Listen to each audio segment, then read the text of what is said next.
بسم اللہ الرحمن الرحیم۔ شروع اللہ کے نام سے جو بڑا مہربان نہایت رحم والا ہے۔ آن حضرت محمد صلی اللہ علیہ وآلہ وسلم اپنے حجرے سے نکلے، لوگوں کو شب قدر بتانا چاہتے تھے۔ وہ کون سی رات ہے؟ اتنے میں دو مسلمان آپس میں لڑ پڑے۔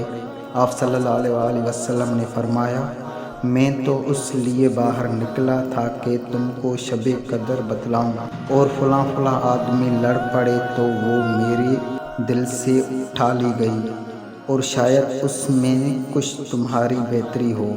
تو اب ایسا کرو کہ شب قدر کو رمضان کی 27ویں، 29ویں اور 25ویں رات میں ڈھونڈا کرو۔ ایک دن آن حضرت محمد صلی اللہ علیہ وآلہ وسلم لوگوں میں تشریف فرما تھے کہ آپ کے پاس ایک شخص آیا اور پوچھنے لگا کہ ایمان کسے کہتے ہیں؟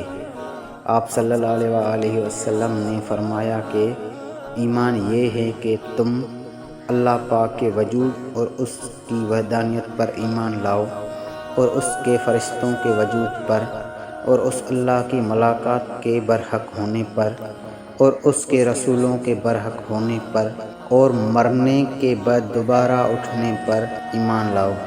پھر اس نے پوچھا کہ اسلام کیا ہے؟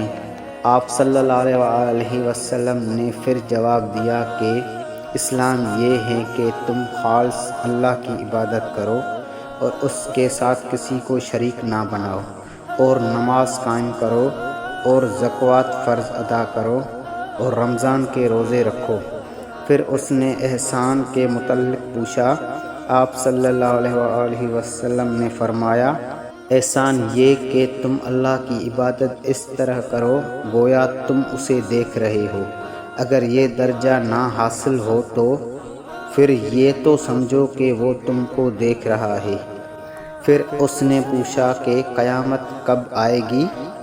آپ صلی اللہ علیہ وآلہ وسلم نے فرمایا کہ اس کے بارے میں جواب دینے والا پوچھنے والے سے کچھ زیادہ نہیں جانتا، البتہ میں تمہیں اس کی نشانیاں بتلا سکتا ہوں۔ وہ یہ ہیں کہ جب لونڈی اپنے آقا کو جنے گی، اور جب سیاہ اونٹوں کے چرانے والے دیہاتی لوگ ترقی کرتے کرتے مکانات کی تعمیر میں ایک دوسرے سے بازی لے جانے کی کوشش کریں گے۔ یاد رکھو، قیامت کا علم ان 5 چیزوں میں ہے جن کو اللہ کے سوائے کوئی نہیں جانتا۔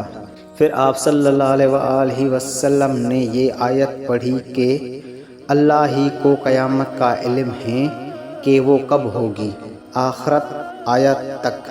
پھر وہ پوچھنے والا پیٹ پھیر کر جانے لگا۔